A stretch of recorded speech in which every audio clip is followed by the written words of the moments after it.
Hello and welcome to Virtual Monsterama 2020. My name is Darren Bush. I'm one of the track directors here at Monsterama this year, helping out, creating some virtual panels. I am going to welcome you to our panel tonight, which is So Bad It's Good. We watch anniversary B movies. And if you're keeping score, this is the before panel, and we'll explain what that means later. But before we get too far into the gory details, I'm going to ask our panelists to introduce themselves to our wonderful watching audience. I'm going to start somewhere around here with, oh, there she is, Ellie. If you'll introduce yourself, please. Hi, I'm Ellie Rain. I'm a fantasy author. I write mostly epic fantasy adventure books with reapers, demons, and magic. Thank you, Ellie. Sarah? Hi, I'm Sarah. My debut novel about a trio of drunk trolls pulling a perilous heist, released last year. I write fantasy crossover novels, and a couple of my short stories have been in the Jordan Con anthology. Well, one was in this one, and one is in the one coming up. And I've also done some pieces for Dan Cobalt's Putting the Science in Science Fiction, Fact, and Fantasy blog series, as well as been featured in Writer's Digest. Excellent. Kyle? Hi, Kyle Mitchell. I'm a longtime horror fan. I've participated in a lot of Atlanta's sci-fi fantasy conventions, Anachrocon and Monsterama and DragonCon, etc. I'm a proud member of the Dead Pirates of Sci-Fi fandom that run a lot of the con suites in Georgia.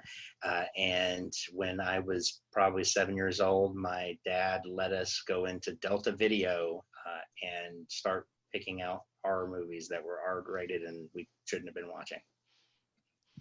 Excellent. And I am, again, Darren Bush. I'm a science fiction and fantasy author, but I am also one of those people that helps create and run panels for a lot of sci-fi and fantasy conventions in Atlanta. You might have seen me somewhere in various conventions, including Monsterama. I am also, for this particular panel, a lifelong fan of science fiction movies that are, let's say, not well received by mainstream America, either critically or financially.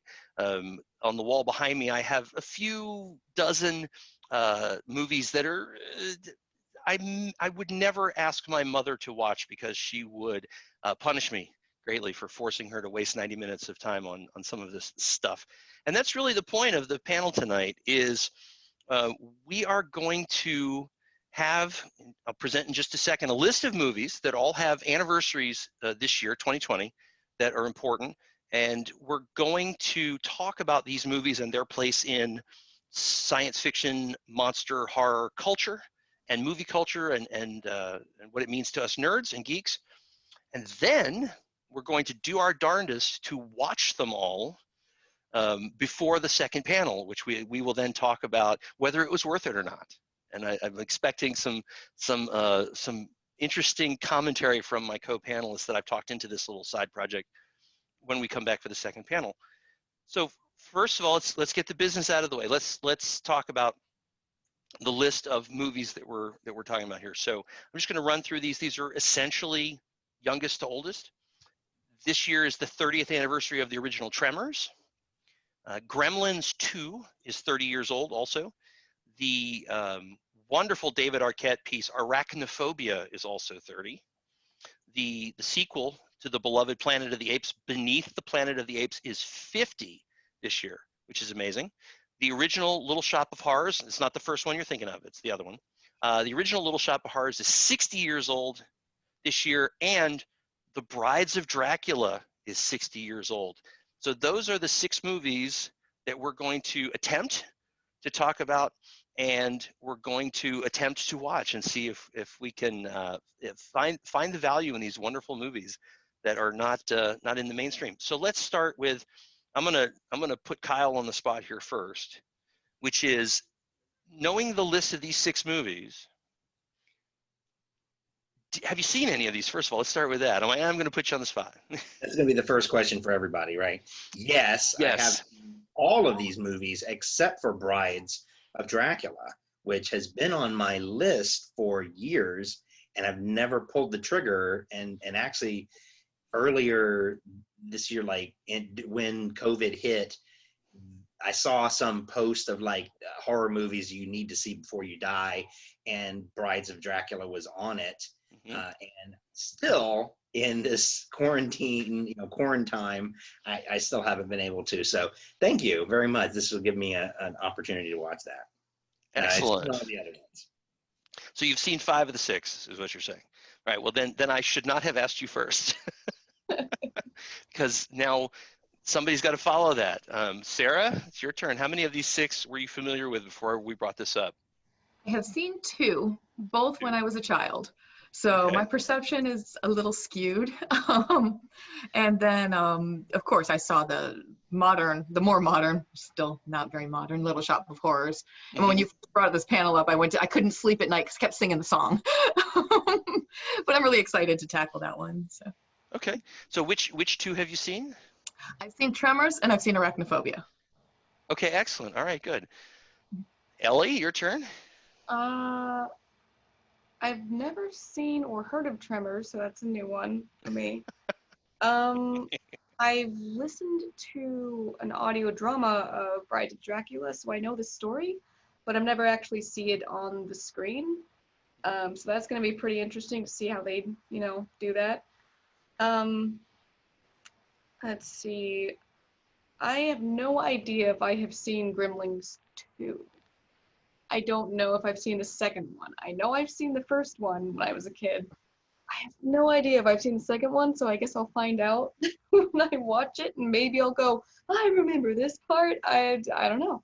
Maybe. Planet of the Apes, not sure if I've seen it or not. I know I saw a couple of them.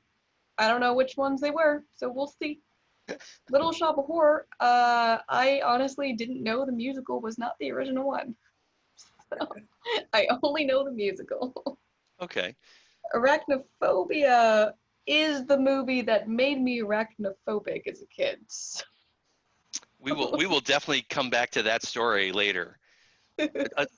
Assuming that Ellie allows me to. Consent is very important in Monsterama. We will get her consent to talk about that movie. Of course, yeah. That's why right. I wouldn't be here otherwise. Okay, so I wasn't keeping track there. So your score is 1 trauma and maybe 2 others. So I got a 1 and 2 halves there. Okay, all right. It's good. I'm glad we're here to work this out in group therapy in front of an audience. Okay, so I guess it's my turn. I have seen Tremors probably 18 times. I own 2 copies of it, and there's a story behind why I own 2 copies of it. I think technically I own 3 copies of it. There's a story. We'll get to that. I was not a fan of Gremlins. Have never seen either of those movies. So right? I'm like, it's Steven. No, anyway, whatever. I didn't have to watch them. My friends explained both of them to me a lot. I was like, okay, then I don't have to watch them. I believe I might have seen Beneath the Planet of the Apes when I was a kid. My dad was a huge sci-fi movie guy. That's partly where I got it. I might have seen it, but I don't remember a lot about it. And original Little Shop of Horrors, I looked it up last year because of Monsterama's Little Shop of Horrors theme for the anniversary of the Rick Moranis, Steve Martin Little Shop of Horrors. So I saw about 10 minutes of it and I went, oh, okay, all right, okay, I get the point. Brides of Dracula? No, I'm pretty sure I haven't seen that. So my score is 1.5. You add it all together. So this is not a moment for me to go, you guys need to watch these 6 movies because I know they're awesome. This is me going, I really need to catch up. I also need to get my nerd score to go up here. Okay, so let's see.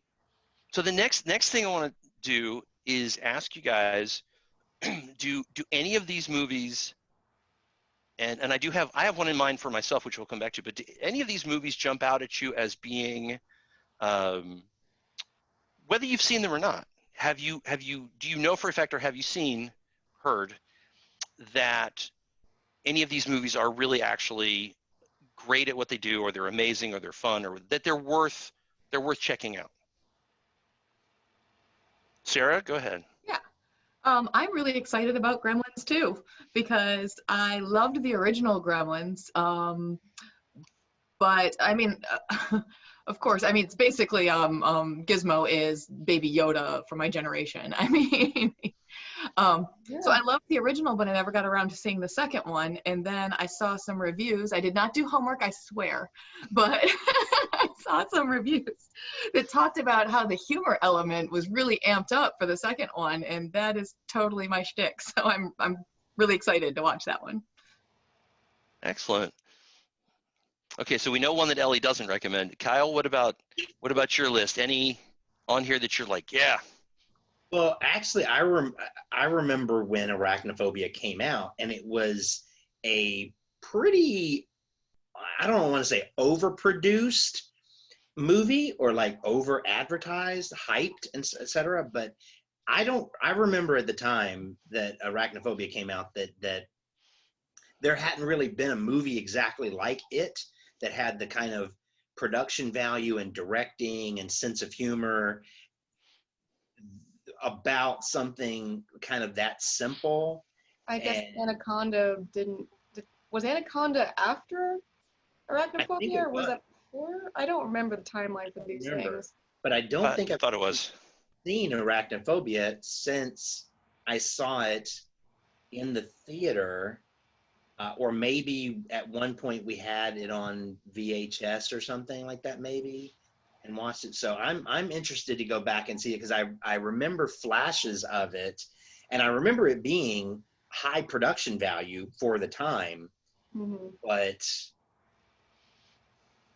But yeah, but I haven't seen it since, I don't think.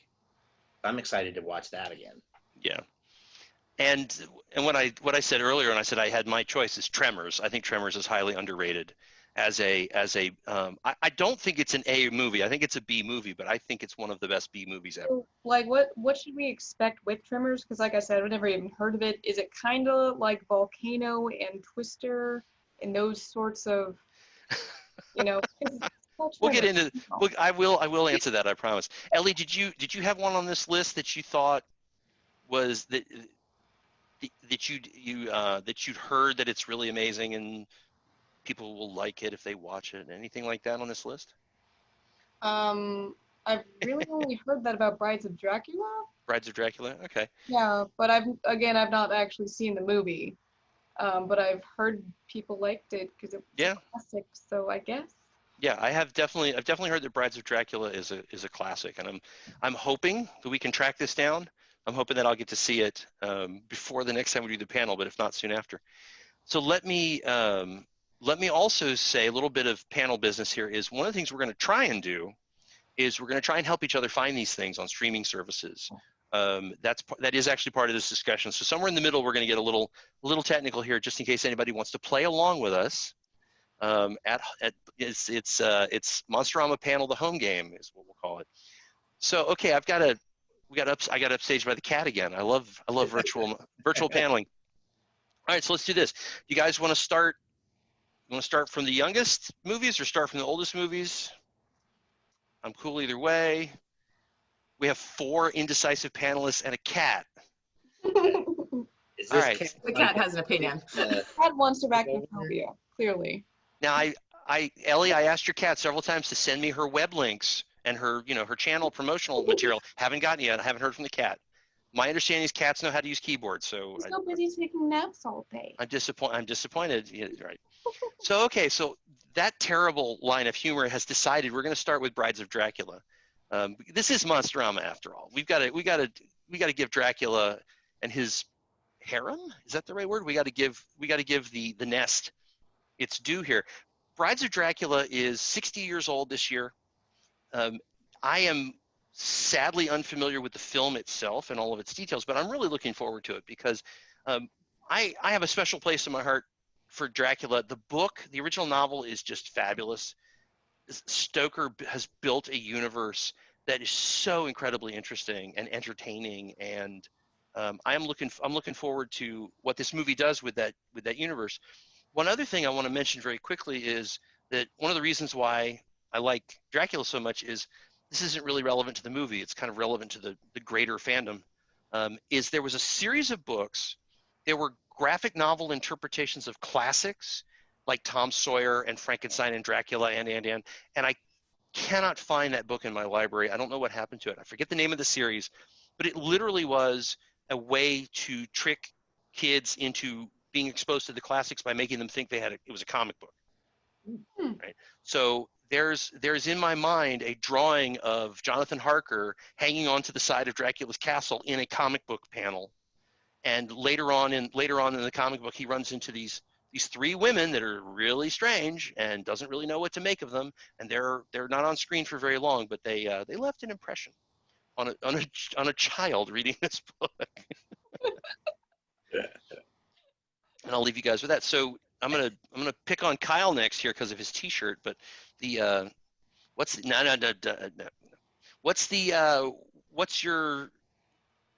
knowledge of Brides of Dracula? What do you know about this film? So I didn't know much besides obviously the subject matter, which you mentioned, and what we know about some of the Dracula mythology and having the wives of Dracula, brides of Dracula, and that kind of thing. And so I couldn't remember for sure that I had not watched it or not before. So I looked at the trailer and saw the trailer, and I was like, oh no, I definitely have not seen this, but excited because of Peter Cushing as the Van Helsing, either Van Helsing or the Van Helsing type vampire hunter character. So that's awesome right there. I'm in. And then the hype for it that specifically stood out to me was about one of the female leads. This is 1960, so perfect for that time. Hyped it as France's new sex kitten. So I was like, okay, that's how you're selling this movie. So that's what I need to expect. Okay, this is going to be that kind of movie, like a little bit of laugh-in mixed with Stoker. So we'll see. But that's all that I had known about it, was really just the mythology, and then seeing the trailer, and for the period, it's an official Universal International movie. So I've been looking up a lot of those recently because I played the board game Horrified, which has all of the Universal classic movie monsters in there. And so this will be interesting. And that is a fabulous board game. Mm-hmm. I've gotten to play it a couple times. It really is a great representation of the Universal monsters. So it's Peter Cushing. I'm looking forward to his involvement also. Ladies, anything to add to the Brides of Dracula? I'm just really curious what everyone's going to look like. Because I've only heard voices, so I got an image in my head. So we'll see. Yeah. I'm hoping that we get like the production quality and cinematography of like the end of the golden age of horror movies, but then with a little bit apparently of smut content.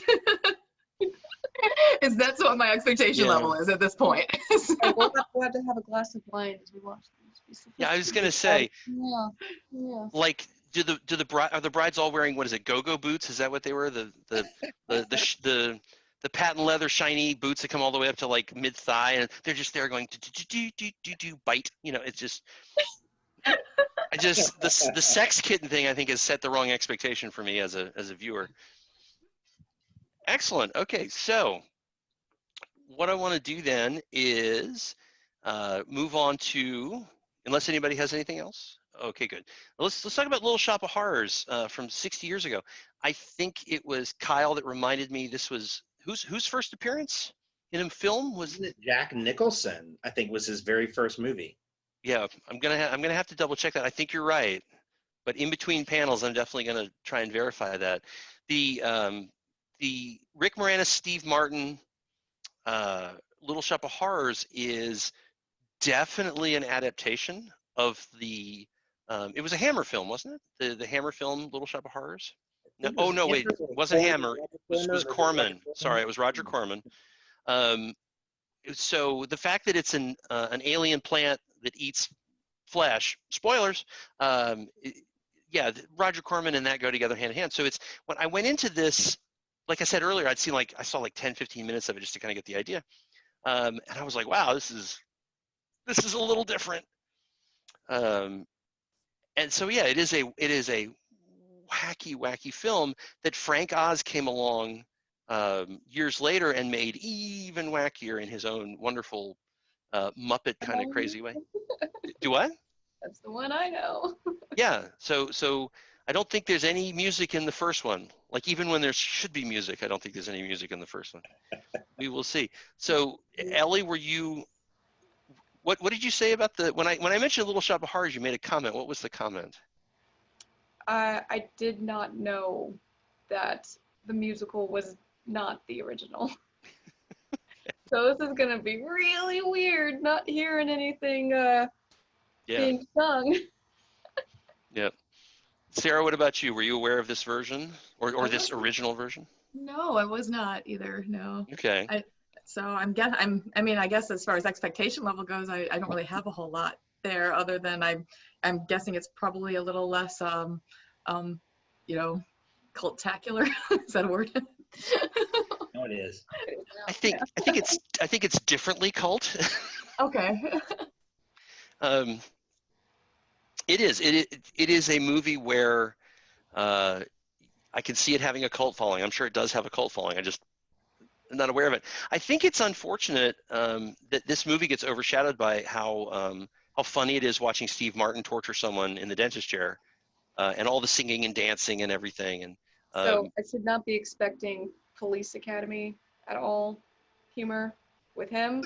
Like, what should I be expecting with his role? I'm gonna go with don't expect anything. I'm gonna go with what Sarah's going in with, which is just go in blank slate. Don't expect anything. Don't cry when there's no music.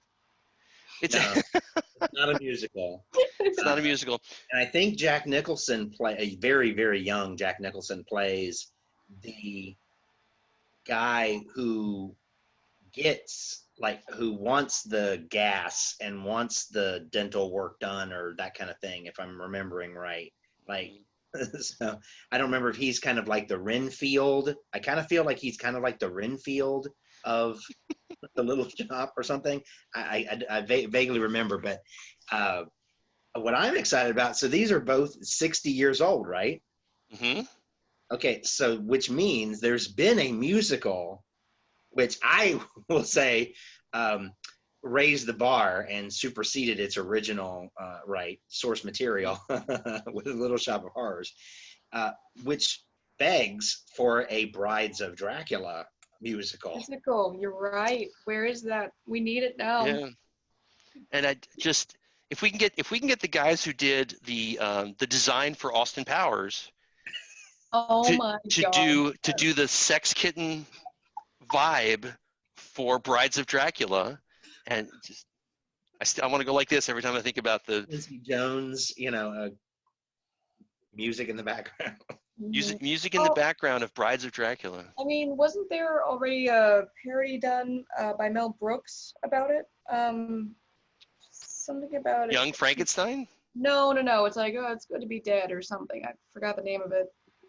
Dracula Dead and Loving It? That's the one. Dead and Loving It. I don't think that wasn't Mel Brooks, was it? No, I don't think so. Mel Brooks? But I think it was Leslie Nielsen. Thought it was. Leslie Nielsen, yeah. Could it have been the Zuckers again doing more airplane? Wow, that's crazy. I straight up thought it was Mel Brooks given the we got comedy, but either way, it is a funny movie. If you're a fan of Dracula and you want to see them take a bite out of Dracula, there it is. That is a parody off of it, right? Because I mean, it kind of. Oh, it's a total parody. But yeah. So I guess just add music to something like that. Well, you know what I'm wondering? I'm wondering if somebody on as soon as I say it, it'll exist on the web somewhere, because it's like that's a rule. I wonder if somebody's put together instructions on how to play the soundtrack from the Rick Moranis musical Little Shop of Horrors, and tells you when to play that music on the 60-year-old Corman Little Shop of Horrors. It's kind of a. Or you can go full Rocky Horror and just start singing it yourself. There you go. Excellent. All right. So Sarah, anything to add to this flesh-eating plant discussion before we move on? I don't think so. Okay, all right, that's a safe answer. There you go. Excellent. So we're nearing the halfway mark, and I can already feel myself getting fired. So excellent work, everybody. All right. So speaking of getting fired, here's the next movie in the list. 50. Yes, right, exactly. 50 years old. 50 years old this year. Beneath the Planet of the Apes, which is I'm pretty sure I confirmed this, is the second movie in the Planet of the Apes box set. I'm so tempted to turn around and grab it off the shelf right now. So this is the sequel to what is arguably one of the most amazing science fiction movies ever, Planet of the Apes. Charlton Heston and a cameo by the Statue of Liberty. Oops, spoilers. And so the Beneath the Planet of the Apes, my memory of it, my understanding of it is that it's a direct sequel, continuation of the story. A lot of the same people were involved, but there were some key people missing. So like there's all that discussion. I was doing a tiny bit of homework just so I didn't sound like a complete idiot on this before panel. And I ran into articles about things like Beneath the Planet of the Apes almost didn't allow for there to be more Planet of the Apes movies. I was like, oh, okay. Well, Oh boy, I wonder what we've gotten ourselves into here. So I'm going to start with Sarah this time. Sarah, what's your file in your headcanon on Beneath the Planet of the Apes? So I might lose some nerd points here, but I am not looking forward to this one at all. Oh, well, that's not what I thought you were going to say. Okay, why are we not looking forward to this one? I've only seen portions of the first one. I haven't seen the first one in its entirety, so I'm not really set up very well to take on the continuation. And the portions that I saw of the first one, and it might just be that I didn't give it a fair shot. I was a lot younger when we put it on, but I just couldn't get into it.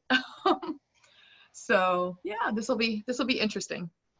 Yeah, this is science fiction from the 70s where they paused long enough to tell a story, and they explain things and kind of let things like build. what was it, Space Odyssey 2001? Oh gosh, well that's taking that all the way to the other extreme. But yeah, this one of the reasons why I like movies like Planet of the Apes. Is that a dog? One of the reasons why I like the Planet of the Apes, the original Planet of the Apes movie, is they really did allow you to kind of get soaked into the universe. There wasn't a huge amount of story because there wasn't supposed to be. They really were telling this very emotionally impactful story. Beneath the Planet of the Apes, we will see. So Ellie, what about you? Any idea about this movie at all? I remember watching Planet of the Apes, some amount of movies. I don't really know because I kind of was just pretending to watch it in the same room because my father-in-law, I've known him since I was like 2. So Josh was adopted into that family when we were 10. So he was really adamant about having us watch really old classic movies on bootleg VHS tapes. It was never anything else. It was never the actual one. It was always one that he had just like copied to another one. And so like I just remember sitting down for like an entire day watching a bunch of Planet of the Apes movies. But I remember nothing of it because I think I fell asleep for most of it. Because I was pretty young. Yeah, I think it was like 12, maybe? I'm not sure. I might have been 12, might have been 9. I can't tell the difference. I just remember it was really long and I lost attention so often. So I don't know. Maybe I've seen it. Maybe I haven't. We'll see. I'll put the two of you down for too young. No idea. Kyle, what about you? Or Ellie, it like seeped into your subconscious more than you really realize. Probably. Yeah. I blame a lot of that, like again, on my dad's great parenting skills. But look how I turned out. I'm okay now, right? And no comment, Darren. Well, so I also had I didn't personally. So my late friend Joe had the box set of VHS of all of the Planet of the Apes. And I recall, and we did that. We did like a film fest, like you did, where you go through each one in order in like a weekend. And I remember at some point it really jumping the shark, and I don't remember which one that was, like 3 or 4 or something, and it just really like made these big leaps. And the plot, as I recall, for the second one is very similar to the first one, but like you said, Darren, kind of continued on. So I don't remember how much of it was like, oh well, we banked with that first one. Let's just give them more, kind of like J.J. Abrams did with the last Star Wars. Too soon. So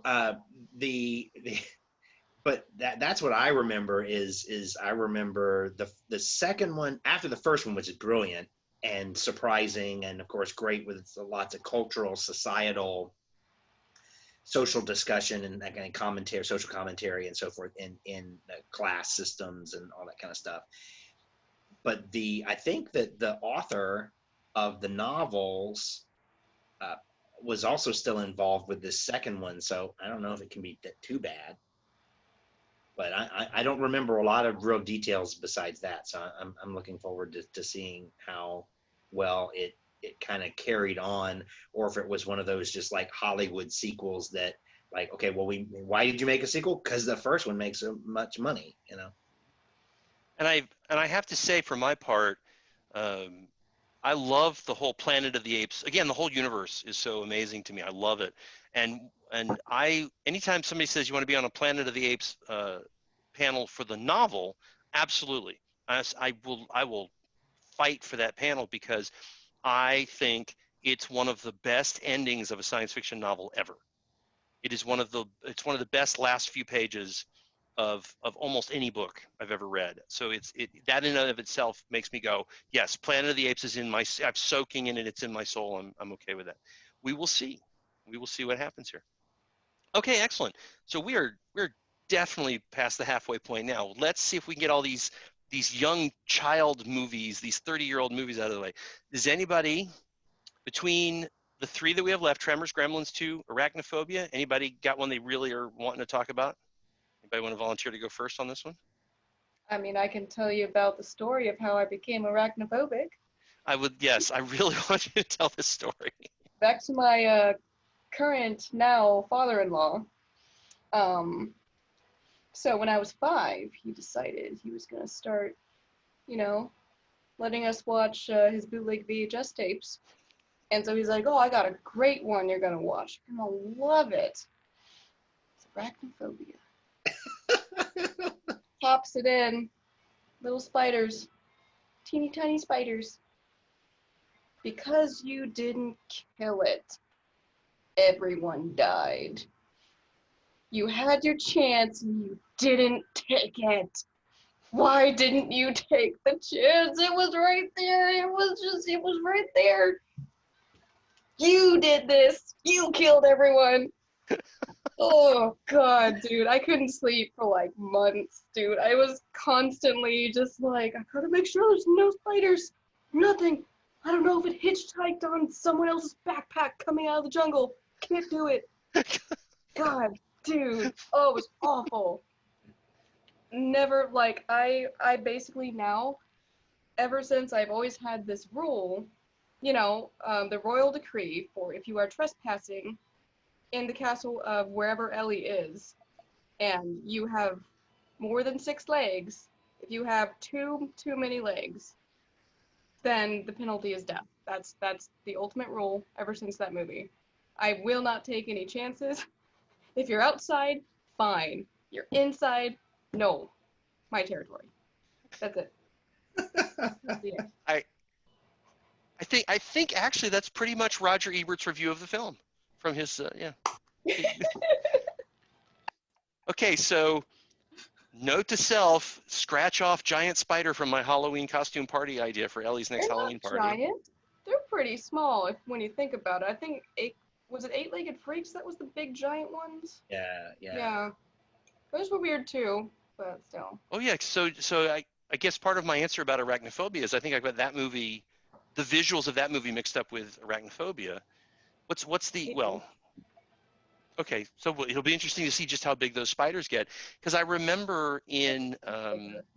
in Harry Potter Chamber of Secrets, those special effects guys were going, all right, let's make the biggest spiders ever, right? These are all guys they watched Arachnophobia, they watched Eight-Legged Freaks, they watched Indiana Jones, Raiders of the Lost Ark, and they went, no, spiders, make them gymongous, and they did. They were gymongous in Harry Potter. It was crazy. Like one thing I remember about Arachnophobia that really made the scare factor just, immense was it was because they were not that huge. They were so small that they were inconspicuous. Like that one, oh my God, I will never forget the one scene with the couple watching TV, eating popcorn, and it crawls into the popcorn bowl. And then like it pans away. You don't see it happening, but it pans back and you just see their empty corpses staring at the empty TV screen with the static going on it, and then you just see the spider crawling out of the nose. And like I will never forget that. It was like terrifying, and it was the teeniest thing, like the tiniest thing can kill you from that. Wow, that's terrifying. Yeah, so like to me, I guess size doesn't matter for that. Okay, so thank you, Ellie. Now I'm gonna have to eat popcorn with chopsticks. Oh God. It took me a while to get back to eating that. Yeah. Okay, so wait a minute. Are we really recommending this movie? Ooh, okay. I was 5, so I don't actually know if it would be scary to me today. This is my impressionable memory of it as a 5-year-old. Okay. Yeah, there are lots of scenes like that I remember in it, and that it is one of those that it's all about surprise, and you're in mundane settings, and you just don't expect that. Oh yeah, there could be a spider that kills you instantly, and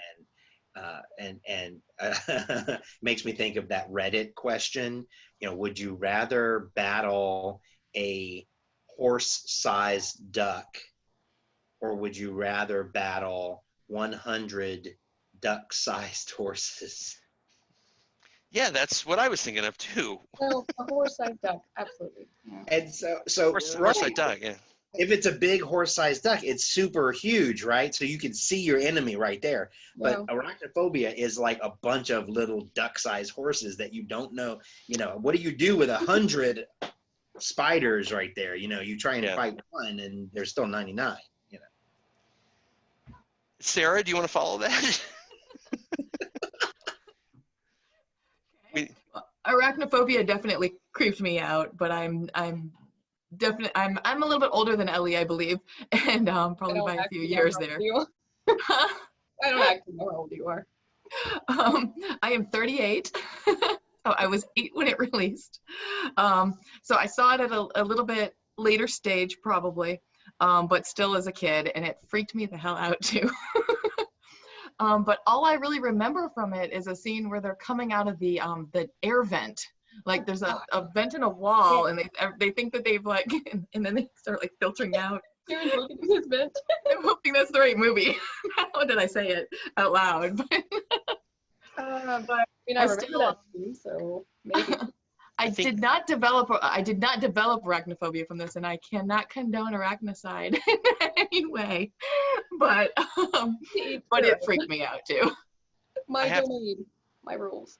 Yeah. Well, actually, I can't condone arachnocide. Well, okay, let me say, my wife cannot. So this is my life. I'm a writer, a poet, right? Write stories. Sort of started a novel years ago, and so. Spiders are a symbol, an omen for writers. So they say that when you see a spider, it means that you should write. You're going to be writing stuff. It's an omen. And so my wife, every time there's a spider, and I'm going to like take my shoe off and like slap it, and she's like, no, don't kill it. And it's a spider. It could bite us. Like I don't know all these. I don't know. I didn't have a hourglass on the back, so it's a black widow. I don't know what they are. So And so she's, no, here. So she goes and gets like a Solo cup and like a Josh coaster. does that, yeah. You know, like what? Like really? Seriously? And then she takes it out into nature and releases it into the wild. Yeah. Releases it into the wild. And then, That's of course, totally I my read house. the American novel last week, so it's worth it. Oh, absolutely, absolutely. Okay, so we're starting to have to think about running out of time here. I appreciate you, Kyle. Kyle, you guys have inspired me, first of all, to never watch this movie, but also to maybe we definitely need to have more panels about the biology of monsters, because Ellie's rule about more than 6 legs makes me go, okay, so if it has 7 legs, you're Yeah, that's still pretty freaky. I don't know. seven Like, seven it's legs. probably To me, lopsided 7. shape. To me, 7 legs is scarier than 8 legs, which is an Yes. interesting. Okay, anyway, we'll come to that. We'll do that next year. Okay, so the next movie on our list is, I think Sarah's going to get to go first on this one because it's Gremlins 2. Yeah, I'm just excited about an increased humor factor, and I don't know how I never got around to watching it. So I'm excited. Yeah, Gremlins. Both of the Gremlins movies have always been like somewhere on the list, but they keep getting pushed down the list by, they keep making movies for some reason. So, but you saw the first one. I did. I've seen the first one as an adult as well, so I have a fresher memory of what to our expectation level. Mm-hmm. And I mean, to me, like the perfect movie is like Bubba Hotep. So, wow. So this is where I need to be here. Like, Why didn't that have a sequel? Yeah, I mean. Well, the things that happened in it, but Well, it's any chance for Bruce Campbell to be on screen. Bubba Hotep's right up there on the shelf, by the way. Yeah, that movie's adorable. Okay, Ellie, how about you? Any exposure to Gremlins or Gremlins 2? I remember seeing Gremlins. I don't think I was scared of it, but I really liked it, was my impression. I don't actually remember it, but I remember my feelings about it, and I remember really liking it. So that's as far as I know. I don't even know if I've seen the second one, so I guess if I go, oh, this looks familiar, maybe I have. I don't know yet. We will find out the hard way. Kyle, what about you? Assuming that you aren't a gremlin yourself, sir. Well, a long lineage of Gremlins. Yes, I remember, loving, of course, the first one, and it was one of those examples, kind of around the same time, Goonies and things that had that kind of style of adventure and young for mixed audiences, adults and kids. And I don't remember Gremlins 2 that well, and I don't know if I've actually seen Gremlins 2 as an adult. I feel like probably I did, like in my early 20s or something, when we were watching a bunch of kind of B movies and a lot of those horror movies, but I don't remember the details of it. But I remember the first one being so mass market like friendly and for toys and all that kind of stuff. So I'm going to be looking out for that. I'm guessing it probably fits the bill for those sequels, like doing it bigger and better and more. And how do you replace like what Spike and all those great Gremlins from the first one? So yeah, I honestly don't remember. So hopefully it was actually good, and what they did try to do it bigger and better than the first one. Yeah, I remember in the early 90s, Gremlins and Gremlins 2 being a big deal and made a lot of noise. But for some reason or another, none of my nerd friends really pushed for us to see that one, so I missed it in the midst of everything else. I'm looking forward to figuring out what all the noise is about and all the toys are about too. Any other parting shots on Gremlins 2 before we move on? Okay, excellent. So I did not plan this, but this is the one I wanted to talk about. We don't have a lot of time to talk about it, but Tremors. Best for last. Yes, I'm so glad it's last, because this to me is okay. So here's the question that the answer to the question Ellie has asked me about 5 times now, and I've basically ducked in the answer, which is Tremors is what I consider to be a classic old style, like 40s and 50s horror movie done in the 90s with 90s tech.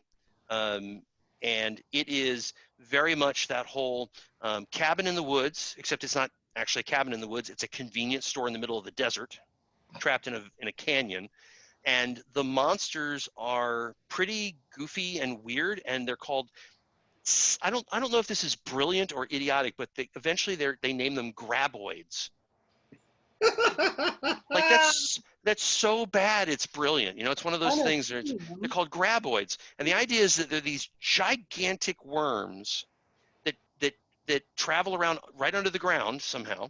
And their tongues would make a xenomorph jealous because they're like 40 feet long and they end in claws and they grab people and drag them into the beak. It's a burrowing worm with a beak. And the beak opens up and the tongue things grab you, drag you in, and it eats you, and then it crawls away. They're blind, and they see you through seismic vibration.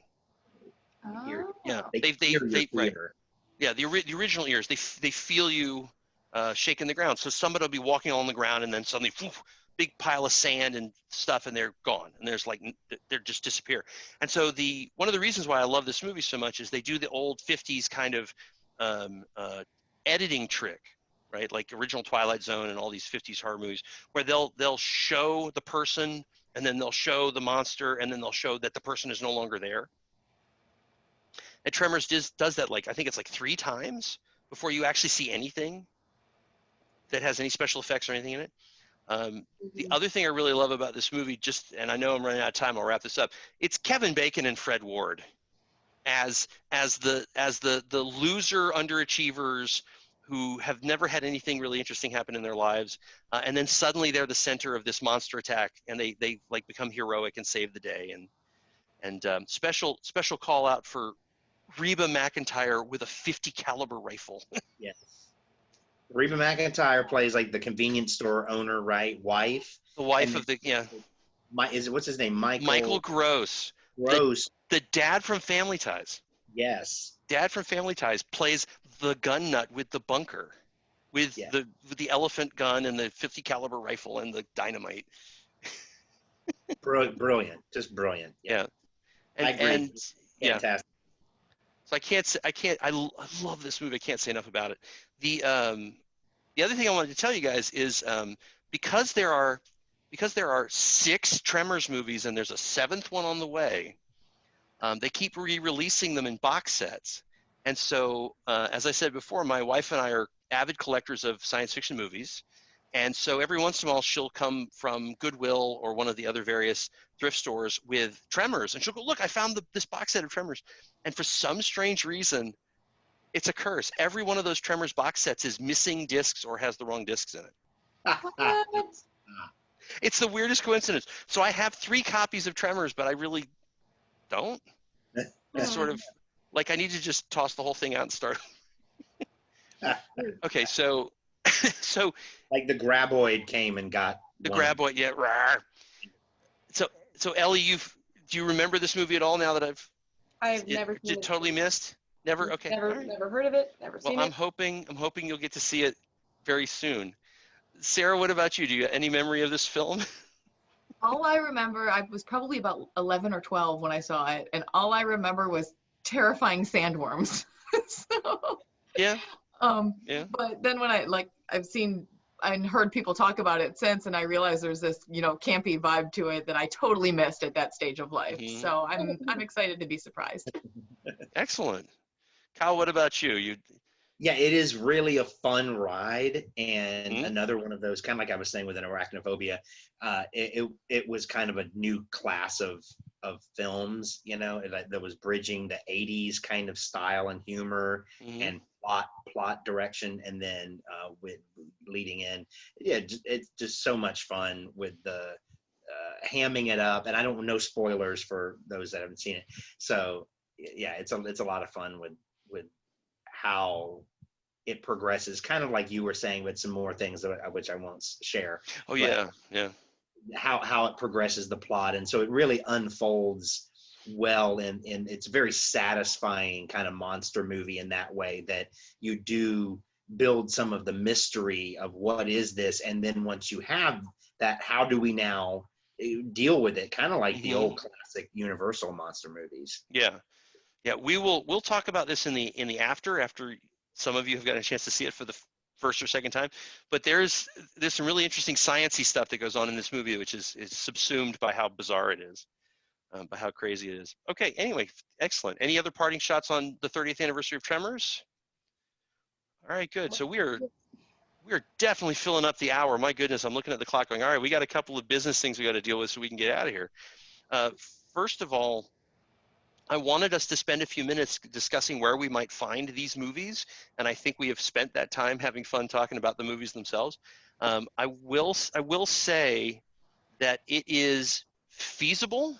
I cannot establish this. I can't say I have proof of this, but I think some of the older films might be available on YouTube. I don't know. I know that I did not have to rent the original Little Shop of Horrors to see it. I think I found it on YouTube. It might have been on one of the streaming services. I have to check that. Does anybody know for a fact that any of these movies are available on any of the mainstream services? No. Okay. I think that Brides of Dracula is for sure one that you have to rent. I think it's like $3.99 or $4.99 on any of those rental sites like Prime Video and stuff. Okay. Yeah, it's always hard to tell. I have not seen.